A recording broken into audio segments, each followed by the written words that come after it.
Salut à tous. Bon, pour commencer, merci à Mickaël, merci à mon frangin XTG Adventure et merci à Thierry. Merci beaucoup pour votre soutien à la chaîne via Paypal. Dans cette vidéo, on quitte Malargüe, direction la caverne de la Bruja, la caverne de la sorcière. On a fait une petite spéléologie. Bon, normalement on n'avait pas le droit avec Alex, mais vous voyez qu'en Argentine, vous allez voir, on peut faire un peu... Ah, c'est le qui quiere. Ensuite, on part en direction de la frontière et on veut se faire une therme. Eh ben, j'ai envie de dire, vous verrez ça dans la vidéo, comment ça s'est passé. Bonne vidéo, et à bientôt. Ciao. Bienvenue sur la chaîne XTG Family, où vous pourrez suivre notre aventure.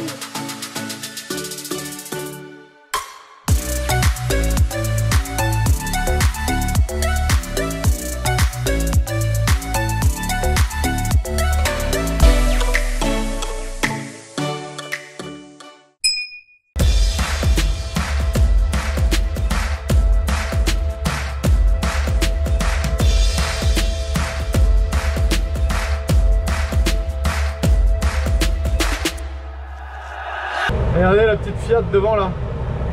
Allez, j'attends Marie, elle est partie faire quelques courses parce que après la caverne de la Bruja, peut-être on fera la Termas et la cascade, je sais pas encore. Mais ensuite on passe au Chili. Donc on essaye d'acheter un maximum ici en Argentine parce qu'on part au Chili pour quelques temps. On monte jusqu'à Santiago, jusqu'à la capitale, et peut-être jusqu'à Valparaiso, on sait pas encore, on verra. On quitte Malargüe, on a 70 km à faire pour rejoindre la caverne de la Bruja. On a fait notre plein de courses et on est prêt à traverser au Chili. Alors il y aura des trucs qu'il faut planquer parce que apparemment pour traverser, quand vous avez de la charcuterie, si elle est sous vide c'est bon, si elle est pas sous vide c'est pas bon. Comme j'ai pas pu acheter sous vide, faudra la planquer. À moins qu'on mange tout d'ici à ce qu'on traverse. Et puis on va regarder, est-ce qu'il y a quelqu'un qui t'a dit qu'ils savent pas si le passo est ouvert? Ouais, il y en a plein qui m'ont dit ah, le passo il est fermé. Je dis non, il était fermé, il a rouvert et normalement il est encore ouvert puisqu'il a pas neigé. Là ils annoncent pas de neige sur les prochains jours, mais les gens avaient l'air assez convaincus qu'il était fermé. Alors ce qui est pas mal, c'est qu'on a un site internet du gouvernement argentin qui nous donne tous les passos ouverts en Argentine. Donc on va regarder, on tape Mendoza dans l'application. Et il nous sort toutes les frontières de Mendoza. Caron del Maipo. C'est possible. Abierto. Las Damas Cerrado, Las Leñas Cerrado. Pehuenche Abierto. On est bon. C'est bon. Ce matin, il faisait moins 4 degrés.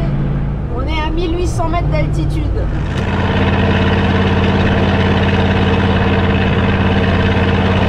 Il faut qu'on fasse attention à passer assez rapidement le passo. Parce que s'il commence à neiger, on va être coincé.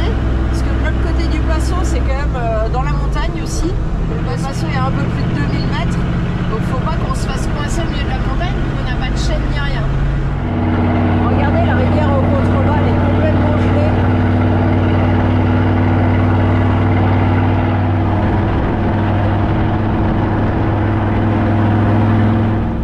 Bon voilà, on est sur la piste pour aller à la Bruja. Et on est à la bourre. Ah, il y avait un gars devant nous. Ah bah oui, on le voit là-bas. Non, on le voit plus. Il y a une voiture devant. Alors c'est sûr que nous, on peut rouler un peu plus vite qu'une voiture. Mais n'empêche qu'on était censé arriver en avance parce qu'il faut que la guide, elle nous fasse des recommandations de sécurité, qu'elle nous donne les casques et tout, qu'on la paye.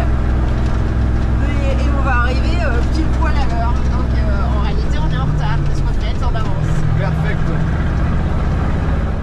Bon, ça y est, on est parti. Donc on est parti pour 2 heures de marche et on monte à Mais 2000 non, pas mètres. 2 heures de marche. 2 heures de visite. 2 heures d'excursion quoi. Et on monte à 2000 mètres. Et on est à combien là? Ah, ça va, on est à 1840. On va pas monter beaucoup. C'est du tourisme extrême pour toi? Pas du tout.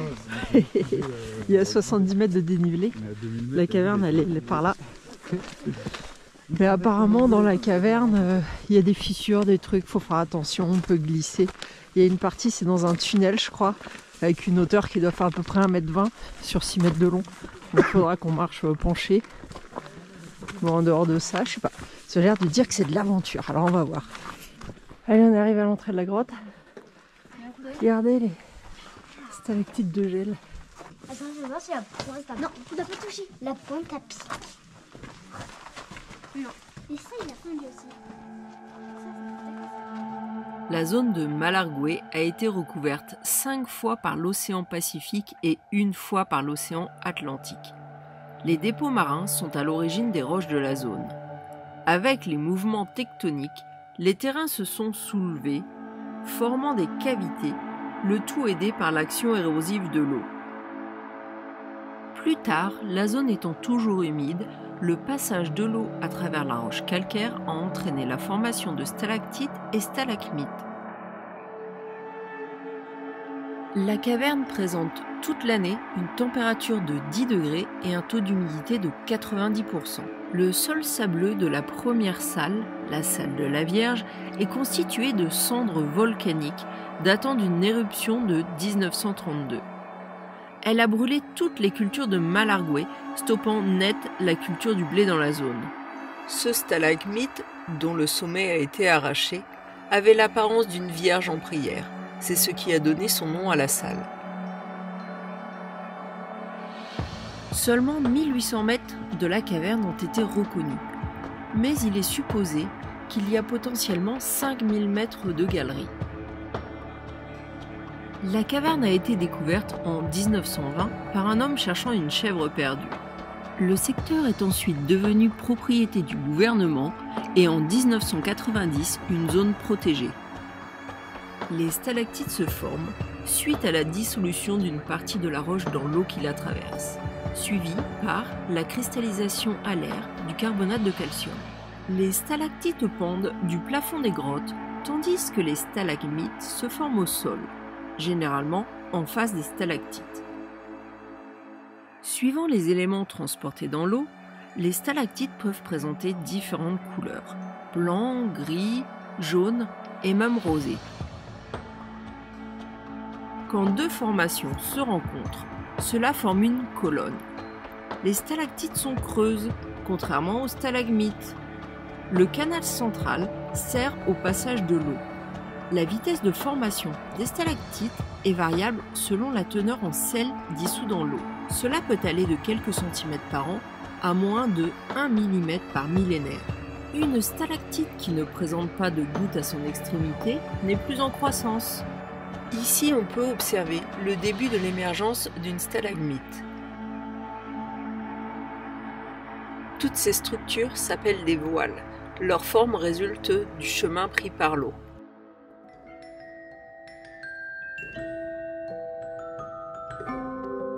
Connaissez-vous la différence entre une grotte et une caverne ? Dans une grotte, il y a une entrée ou plusieurs entrées que vous ne pouvez pas manquer. Tandis qu'une caverne présente plusieurs salles reliées par des galeries formant un vrai labyrinthe où il est facile de se perdre.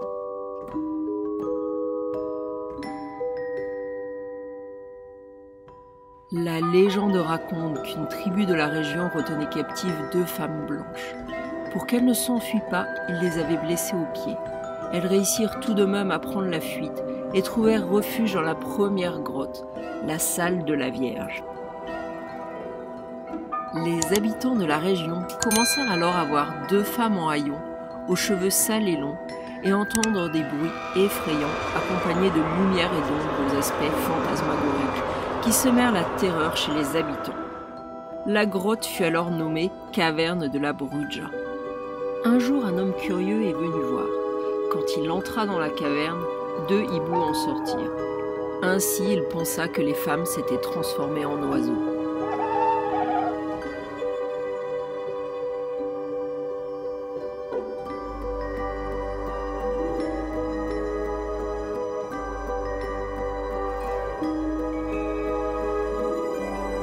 Une autre raison au nom de la caverne est la présence d'une formation ayant l'aspect d'une tête de sorcière. Allez, c'est parti. On a tous allumé les fontaines. Je suis un peu déçu, j'aurais dû prendre le miel. J'aurais éclairé la grotte entière.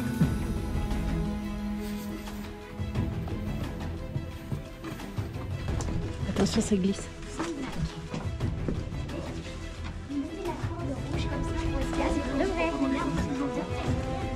Un peu. Voilà, c'est parti pour 7 mètres à 4 pattes. Je sais pas si je vais pouvoir filmer du coup. Allez les goonies. Allez Sinoc. Ça glisse en plus hein.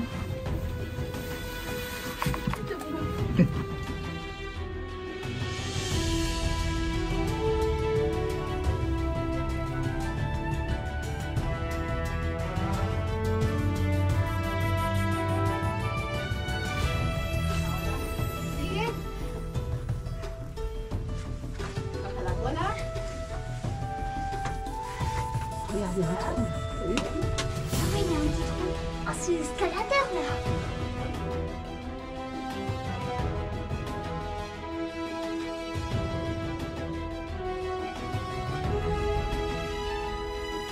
Oh.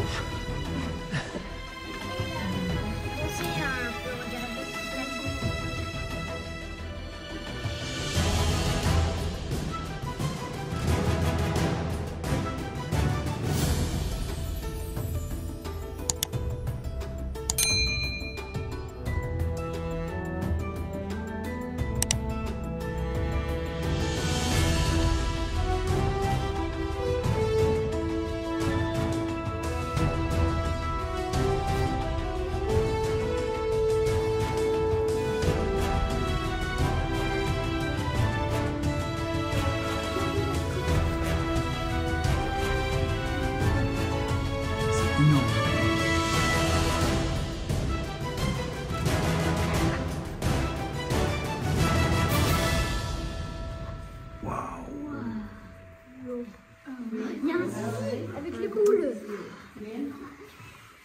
Voilà, ça c'est Alicia. Un zizi avec les boules. Ouais, ça ressemble là. Esa calamita mide aproximadamente 1,50 m por 1,20 m. On parle du zizi là. Esta que está acá, esa es el calamita. En fait, celui qui Esa alimente, estalactita c'est celui-là. le tira, no sabemos si todos Tac. 10, 20 Il gotitas. coule là. Si ustedes observan, esas son banderas, esas que están ahí son banderas, toda esta pared es formación de banderas. Estalactitas muy finitas, ¿las alcanzan a ver? Sí. Bien. Y sobre la cabeza de ustedes, chicos, hay estalactitas también. Ahí. Suelen caerse solas las... Ah, putain.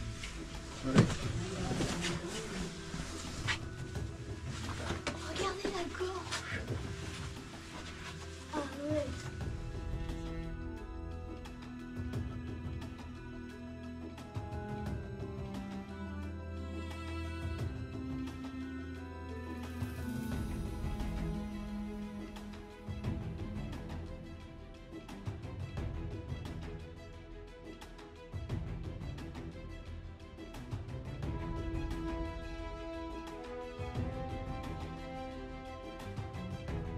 Regardez ici, c'est la salle du cochon.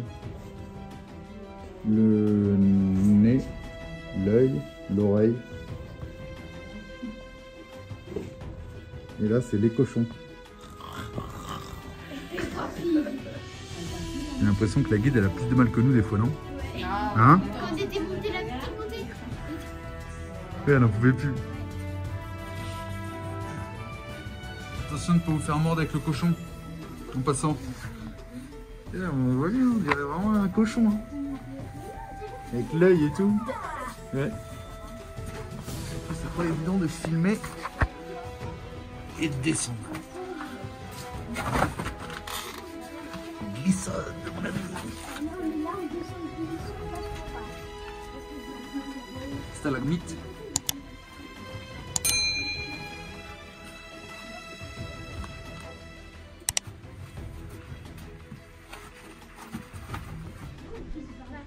Et là, on passe par là. Donc là, c'est la version 4 pattes. Aïe. Aïe. Aïe. Trop bien. Allez, je sais que ouais, Tiens, bon dehors. ouais. Trop bien. Laisse tomber au corps maintenant là. Allez, Attends, petit fil. toi à 4 pattes. Pourquoi il y a un toboggan? Mais comme dans les Goonies.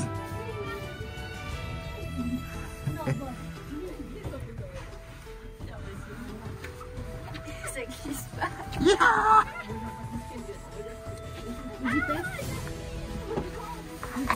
C'est stylé ça. Bon, j'ai plus de pile sur la frontale là.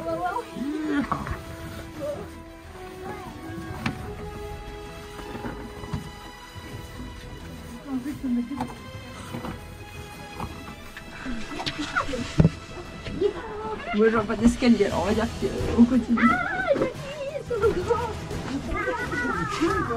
là l'escalier. Ah non, ça c'est. Ah mais c'est là l'escalier de pierre, maman, c'est Ouais. là.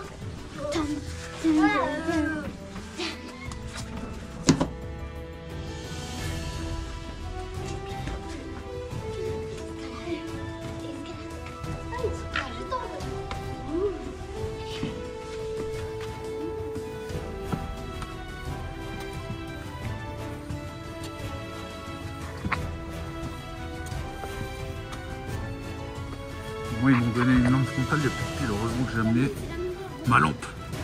Et alors. Et c'est parti. Et ben, c'était une belle petite visite, dis donc.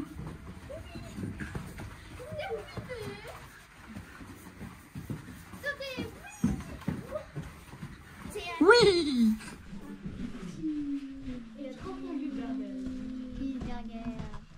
Bon, on va voir pour manger là. Et puis après, il y a une thermasse. Peut-être qu'on peut y aller si c'est ouvert, je sais pas trop.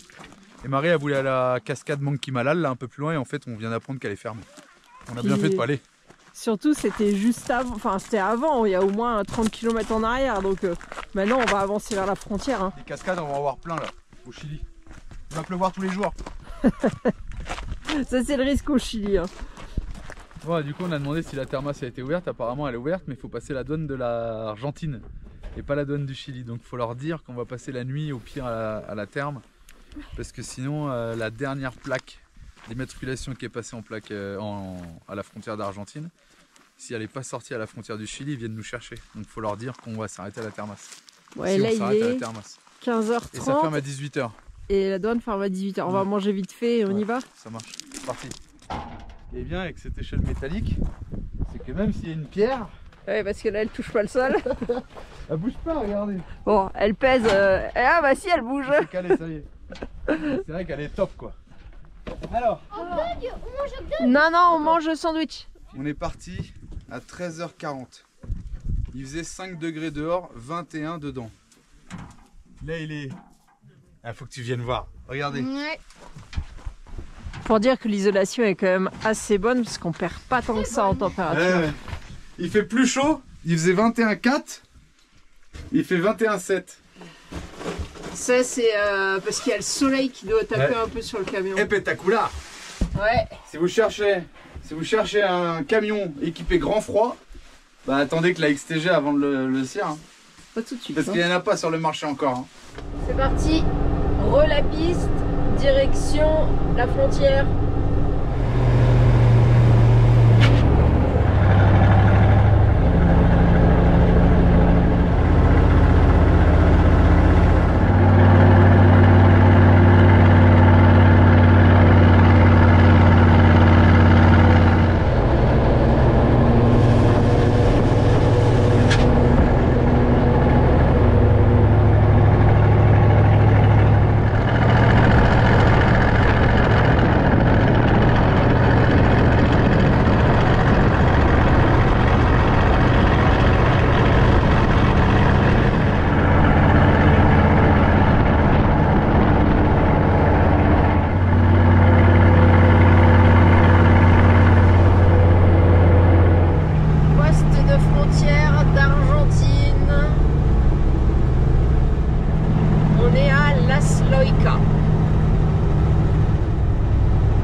Elle est déjà fermée. La douane. Bon, il est moins 10, mais c'est déjà fermé. Normalement, ça ferme à 18 h. Ah, mais du coup, ça sert à rien qu'on est à la thermos. S'il peut pas nous faire les papiers là, il faudra qu'on revienne demain là. Bon, voilà le mini poste de frontière de Tehuelche. On va voir s'ils nous font passer ou pas parce que... Sinon, on reste là. Ouais, je pense qu'on reste là, sinon on passe demain. Bon, en réalité, il y a encore les douaniers d'Argentine, mais pas les douaniers du Chili. Alors, ils peuvent pas nous faire les papiers. Ah, on pouvait aller à la therme. Mais il fallait revenir là, si on allait à la therme, parce que la therme, elle est... l'entrée du chemin de la therme, c'est à 10 km d'ici. Et après, il y a encore 12 km de chemin. Après, on pouvait les refaire les 10 bornes demain. Mais on est aussi bien là à attendre, hein, parce que tu vas aller te baigner là la nuit au froid. Je sais pas. Ouais, en fait. Ouais, mais du coup ça fait encore des kilomètres parce que tu fais 10 km pour y aller, 10 km pour revenir, 10 km pour repartir. Ça nous fait... Tu fais 30 bornes. Ça nous fait 20 de plus. Ouais, 20 de plus. Voilà, donc il y a un mini camping gratuit juste à côté de la frontière, avec moyen de brancher le courant, des tables, des chaises, même si on va pas aller dehors parce que là il gèle d'une force, mais au moins on peut se poser là-bas. Regardez, là, dans la petite baraque jaune, c'est les groupes électrogènes qui alimentent toute la ville de Las Loicas. C'est rigolo ça, beaucoup de villes comme ça. Hein. Il y a les poules en liberté. Regardez là, avec les petites tables, le mini camping. Moi je pense que c'est plus accueillant en été quand il y a des feuilles. Mais ouais, c'est au moins un endroit où se poser, où on sait qu'on va être tranquille. Bon, par contre, je pense qu'on va laisser des grosses traces parce qu'il y a une grosse mare à l'entrée. Voilà, on va s'enterrer un peu. Hein. On va leur laisser un gros trou. Ah, ça va, c'est dur en dessous. Pierre. On a dit tout sera obscur à 23 h. Mais oui, on sait pourquoi. Vu que la ville est alimentée par des groupes électrogènes, à 23 h, ils éteignent les groupes, il n'y a plus de lumière, il n'y a plus d'électricité dans les habitations, il n'y a plus de frigo, plus de congélateur, plus rien. Comme dans le nord de l'Argentine. C'est fou ça. Bon, d'un autre côté, avec la température qu'il fait... Ils n'ont pas besoin de congélateur. Pour dire qu'il fait très très chaud quand même. Il est 18 h et bah c'est gelé, hein, c'est resté gelé toute la journée.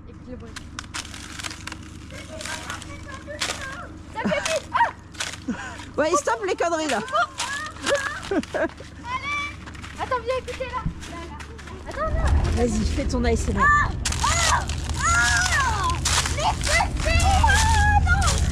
Faut aller, arrêtez vos bêtises, Alex Giraud. Donc, vous voyez que c'est bien gelé, mais il y a quand même un truc qui est ouf, c'est qu'il y a un robinet d'eau et qu'il y a de l'eau. Bah nous, quand c'est comme ça, je sais pas, on coupe l'arrivée d'eau. Et bah non, l'arrivée d'eau elle est pas coupée, regardez. Un truc de ouf ça. C'est très étonnant que ça soit pas gelé dans le tuyau. Bon, on a fait demi-tour au camion pour rapprocher le tuyau, pour pouvoir aller là, pour pas avoir à sortir le deuxième tuyau. Et comme il fait vraiment très froid, bah, tu fais quoi? Je vais démonter la vanne électrique pour pouvoir laisser la vanne en permanence ouverte. Parce que si ça vient à geler, la vanne elle va exploser, on aura tout gagné. Donc là j'enlève le moteur et j'ouvre la vanne pour que ça coule en permanence. Les eaux grises. Ouais. Parce que là on va avoir au mieux moins 4 demain matin. J'ai lu qu'il y avait moins 8. Ouais. Ils annonçaient du moins 8 pour la semaine, mais je sais plus quel jour. Vas-y, active la vanne, voir que je regarde un truc. Bon, ça y est, j'ai enlevé mon moteur de vanne. Donc là, ça va couler en permanence. Hein. Ici, c'est pas bien grave. Quand on reprend la route, on fermera. On voit là, ça coule. Là, il y a Alicia qui se douche. Petite clé de 6 pour fermer la vanne. Comme ça, on risque pas de l'exploser. Et ben, c'est impeccable. Tuyau d'eau branché. Comme ça, on fait le plein en même temps qu'on se douche. Et je me suis branché. Comme ça, on va faire tourner la machine à laver sur un circuit extérieur et pas sur les batteries. Même si on vient de rouler et que les batteries sont pleines, ça évite que on tire dessus quoi. Autant en profiter franchement. Donc le petit adaptateur argentin ici. Ça par contre, voilà, on va le mettre comme ça pour pas que ça tire dessus. Et puis bon, c'est pas ouf hein, la douane est là. Mais comme ça demain on sort du camion et puis c'est parti. On aura les batteries pleines. Parce que du coup je vais le laisser brancher toute la nuit. À 23 h ils couperont. Et je sais pas à quelle heure ça reprend. Si ça reprend à 6-8 heures, bah 6-8 heures, paf, ça rallume dans le camion. Parce que en même temps qu'on est branché et qu'on fait tourner la machine à laver avec un circuit extérieur, on recharge aussi en même temps le camion. Donc là ça va être de la charge d'entretien. Le chargeur il va se mettre en route en charge d'entretien parce que je pense qu'on est déjà en floating avec tout ce qu'on a roulé. Donc bah voilà, c'est pas plus mal. On fait le plein d'eau, on fait le plein d'électricité, on n'use pas l'électricité du camion et on déverse nos eaux grises. Allez, c'est parti, tout le monde à la douche. Ah si, je vais démonter ma petite vanne. Bon, bah du coup j'ai mis des cosses, j'ai coupé les fils. Comme ça, si à un moment faut la renlever, j'ai mis 2 cosses. Il faudrait que je trouve un connecteur étanche, ça serait bien. Maintenant, c'est pas bien grave. Je vais la démonter, lui mettre un petit coup de WD-40, un coup de nettoyage à l'intérieur. Bah ça y est, je l'ai démonté. Bah je suis content, c'est super propre à l'intérieur. Pourtant il n'y a pas vraiment de joint, il n'y a même pas de joint, c'est juste un recouvrement. Bon bah je vais lui mettre un petit coup de bombe à contact, un petit coup de WD-40 et vous vous rappelez cette pièce là qu'on a fait faire par le tourneur Jésus Maria. Parce qu'avant ça c'était en plastique et en fait ça venait se bouffer et parce que la vanne est en métal et ça c'était en plastique. Donc bah, le métal venait bouffer le plastique du moteur. Donc maintenant avec cette pièce en métal, ah, ça va pas bouger, hein. C'est nickel. Hein. Allez, petit entretien quoi, c'est parti. Bon, j'entends pas claquer, donc c'est peut-être pas du Dots. Et j'ai vu tout à l'heure en passant, il y avait 2 moteurs, donc voilà pourquoi il n'y avait plus d'électricité à 23 h. La ville, alors la ville, non plutôt le village, là il y a une école. Et ben, plus personne à l'électricité, à part celui qui a quelques panneaux et des batteries. Mais sinon, comme dans le nord de l'Argentine, tout coupe. On va aller voir. Je pense qu'on n'a pas le droit, mais on va aller voir.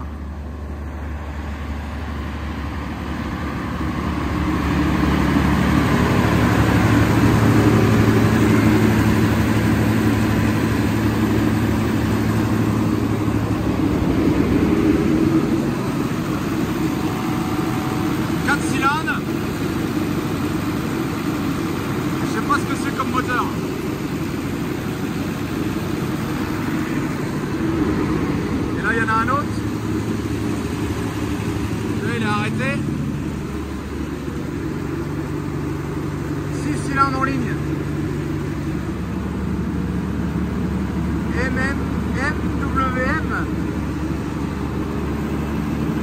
MWM, si vous connaissez.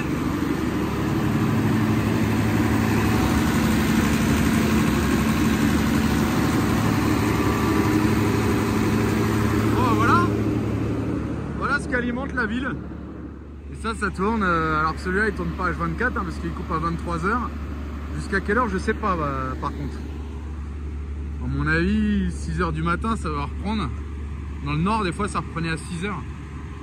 C'est à dire que le mec qui a pas de panneau, qui a pas de batterie comme la majorité des habitations ici là, mais le mec il a plus de frigo, il a plus de... J'allais dire d'internet, j'en sais rien s'il y a de l'internet, s'il doit y avoir du wifi sûrement. Ah, voilà, tout coupe. Et il y a une petite école, enfin non, quand même une belle école, hein, tout en pierre là. Escuela Rio Chico, d'ailleurs ils sont à l'école là. Je sais pas quelle heure il doit être à plus de 19 h. Des fois il y a des cours le soir. Ah, l'école a ses panneaux solaires par contre, regardez. Donc l'école est peut-être autonome. J'ai envie d'aller voir s'ils ont du wifi, je vais leur demander. Bon, j'ai été à l'école, en tout cas c'est une belle école hein. Les 3 filles qui sont là avec les enfants, ils connaissent pas la clavée, le mot de passe wifi. Donc bah voilà. En tout cas l'école est vraiment sympa hein. Les petits jeux et tout ici pour les enfants là. Bon, je vais aller voir ailleurs, tenter ma chance. Bon, le petit kiosco qui est là-bas. Déjà je vais faire un échange de bière avant d'aller au Chili. Rendre la bouteille vide et puis en reprendre une. Et pour 500 pesos, donc 1 €, il me file un code wifi qui apparemment marche où il y a le camion. Alors c'est des antennes hein. qui vont à Malargüe. Donc il m'a dit ça marche à peu près. Oh, j'ai envie de dire, s'il y a juste WhatsApp qu'on peut communiquer, pour 1 euro, je tente le coup. Hein. Donc je vais prendre ça, changer la bière, et puis on verra si ça marche. Si ça marche pas, on aura perdu 1 euro. Bon, bah, j'ai bien fait d'enlever le moteur de la vanne parce qu'il y a tout qui gèle. J'étais en train de faire le plein d'eau. Et je me dis, c'est pas possible, ça déborde toujours pas. Et ben non. Tout est gelé. Tout est gelé. J'espère que les 2 bocaux ils vont pas exploser là. Bon, je vais se fermer. Et là pareil. Tout est gelé dans le tuyau là. Il y a même des stalactites. Regardez. Ça s'écoule un peu, il y a un petit fond. Donc j'ai laissé l'embout Gardena là pour que ça se vide demain. S'il y a un peu de soleil.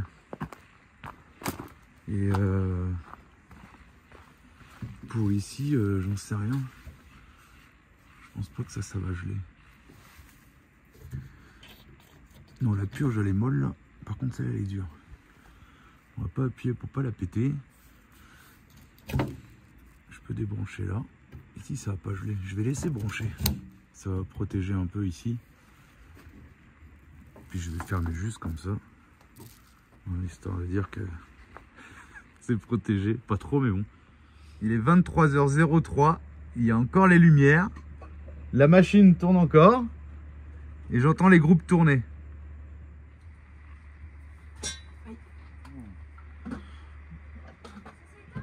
Et voilà, extinction des feux, c'est fini, plus de machine à laver, plus de lumière dans la ville, plus rien qui fonctionne. Bonne nuit à tous, ciao. En attendant la prochaine vidéo, vous pouvez aussi nous suivre sur Instagram et Facebook. Ciao.